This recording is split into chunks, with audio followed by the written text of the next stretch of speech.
Welcome to your Essential Business Briefing. Today we're looking ahead to France's presidential election and the big issue of the cost of living coming up. How much power does a French president have to tackle rising prices?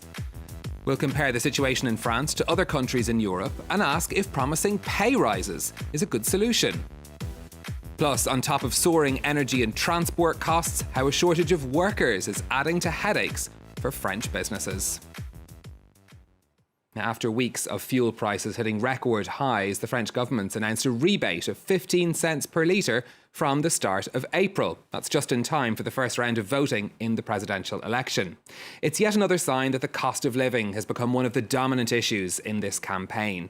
Since last autumn, the French government has spent some 24 billion euros on measures to ease the impact of inflation for consumers. So what can a president do to tackle this problem? Kate Moody's been looking into this. Kate, one area the French government can take very concrete steps is in controlling the price of energy. Yeah, and we've seen the Macron administration using some of these options. It's ordered a cap on increases in electricity and gas bills and issued a €100 energy check or direct subsidy for the most vulnerable households. French statistics agency Insee says that without those moves, inflation in February would have been at least 1 percentage point higher. Now, as a controlling shareholder in EDF, the French state has been able to order it to sell energy at a discount price to competitors to limit the impact on consumers. The French government also controls a strategic oil reserve, which it can tap to boost supplies. It has done so in coordination with 30 other economies during the Russia-Ukraine crisis. What about other sectors then? What theoretically could a French president do? Well, he or she could order a broader price freeze on food or other consumer goods. During the Gulf War, for example, the French government capped the price of petrol. And in the spring of 2020, it briefly set a standard for hand sanitizer to prevent price gouging. Encouraging competition within industries can help bring down prices over time. And French presidents play a role in union negotiations about wage increases, which helps workers. Most of these strategies are more about addressing the cost of living in the longer term rather than with immediate effect. Monetary policy or central banks are usually on the front line when it comes to fighting inflation, but that's not an area a French president has control over. No, a French president cannot set interest rates. Those are decided by the European Central Bank for France and the rest of the Eurozone. The ECB also decides how much money to pump into the Eurozone economy during times of crisis. The president does appoint the governor of the Banque de France, who in turn is a member of the ECB's decision-making committee. But monetary policy is not part of the French president's inflation toolkit. OK, Kate Moody, thank you very much for that. Now, inflation in France could rise as high as 4.4% this year, according to the latest forecast from the French Central Bank. That's faster than the current pace of price rises, but still below the average for the Eurozone. The cost of energy is expected to continue to be the main driver of inflation this year. The recent spike in prices has brought the issue of the cost of living central into the election campaign. To talk about this further, I'm joined by Emmanuel Jesua from the Independent Economic Research Institute, Rexicode. Thank you very much for coming to speak to us. Can you put inflation in context for us? How serious a crisis is this for French households? This is a serious crisis. The inflation was very high, and there were tensions even before the Ukrainian war, with energy prices spikes and also in raw materials. The war in Ukraine made it even more serious. But compared to, how far do you have to go back to find similar inflation? We're talking about a rate in France around 2008 levels. Were people feeling as serious an effect on their wallets back then? Yeah, probably. This wouldn't be as serious as the early 80s, of course, where the inflation was two figures. But yeah, probably we haven't been experiencing such inflation rate since the financial crisis. And even if the central banks were trying very hard to come close to 2%. It looked like impossible. And then in 2022, we are expecting more than 4% of inflation in France and around 5.5% in the euro area as a whole. So we're looking at a situation in France that's actually better than a lot of neighbouring European and this is mainly due to the fact that we got an energy mix that make it less severe because we're a bit less dependent on oil and gas, but thanks to our nuclear power. So the shock will be a bit less harsh than in Germany, for example. Yes, and of course we are now in this election campaign and we know that cost of living is something all of the candidates are trying to tackle.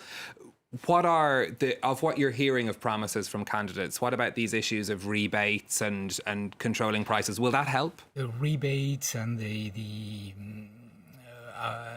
tax cuts and things like that have two drawbacks. On the one hand, they deepen the public deficit. On the other hand, you fuel the inflation dynamics, and so you might risk to trigger a price wage loop. So you got to be careful. This is a tight road, and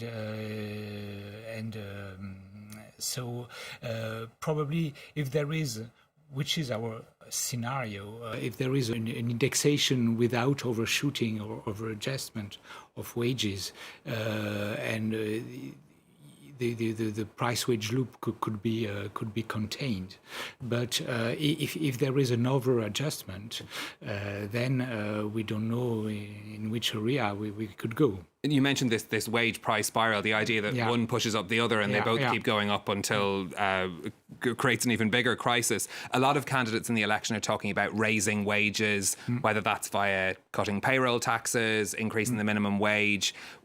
You know, is that a good option for helping to ease the pain of inflation? Increasing minimum wage, of course, minimum wage is indexed on inflation, and this is natural. But there shouldn't be. It would be dangerous to have an over adjustment because it would threaten the competitiveness and employment. Our minimum wage is very high. We have one of the highest ratio of minimum wage towards median wage in the whole OECD countries. So, and we still have a mass unemployment, more than 7% of unemployment. So it would be dangerous to overshoot our minimum wage relative to inflation. Are wages in France particularly low in a European context, or is there space for wages to go up? They are not particularly low. They are rather high, also because we are very productive in the euro area, but we have a lot of low-skilled workers that are more likely to be on unemployment. And of course, if you raise too much the minimum wage, then you risk to raise the unemployment. Okay, so it's a difficult balancing act for whoever wins the election. Emmanuel Jessois from Mexico, thank you very much for coming to speak to us. Well, now, while French businesses are coping with skyrocketing energy and transport bills, many employers are under pressure to raise wages too because they're struggling to find staff to fill open positions. Yinka Oyatade has more. With their iconic Norwegian stitching and sturdy soles, Paraboot shoes are easily recognizable.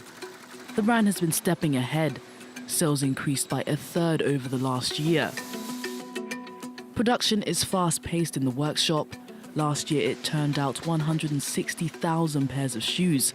But this speedy turnaround hasn't been enough to keep up with demand. Just a quick look around the warehouse reveals why. A few empty shelves and vacant posts in the workshop, a labour shortage at the shoemakers has meant the brand is only producing shoes at 80% capacity. This is one of the sewing stations. Normally there would be 3 or 4 people. Here it's the same thing. 12 people are meant to be working here and we're currently missing 2 or 3 people. The company estimates that it needs at least an additional 15 extra pairs of hands to support the 90 employees that make the brand's shoes each day. Starting positions are paid a minimum wage for the first few years. Paraboot is not the only company grappling with a lack of employees. While it was already an issue before the pandemic, the health crisis has exacerbated labour shortages across the country. According to France's central bank, 44% of companies have difficulty recruiting. Like many, Paraboot is looking to financial incentives to attract workers by offering pay increases. But loosening the purse strings doesn't seem to be doing enough. We are planning salary increases. In the company we have shared ownership, but these incentives may not attract an influx of workers. We are also in an industry that not many people are necessarily interested in. Faced with a shortage in manpower, the brand has been forced to delay product development and turn down clients. It's also had to put new product launches on the back burner. That's all from us for now, but you'll find this and all of our previous programmes on our website and as a podcast wherever you usually listen. And do get in touch on social media with your comments and questions on the economic issues in the French election. Until next time, thanks for watching.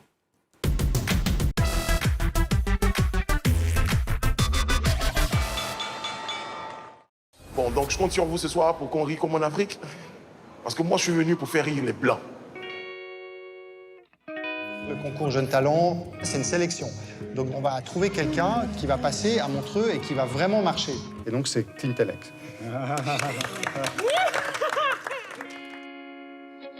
Mon bébé est parti en Suisse. Il fait la fierté de la famille. On compte sur toi. Allez, merci beaucoup de m'avoir écouté. C'était Clantelette. C'est ça. Watch Reporters Plus from Where I Stand on France 24 and France24.com. On March 18th, 1962, France and Algeria signed a ceasefire agreement. While opening the way to a declaration of independence, this date in no way marked an end to the violence. Et quand les accords ont été signés, il y a un déferlement de violence inouïe en Algérie.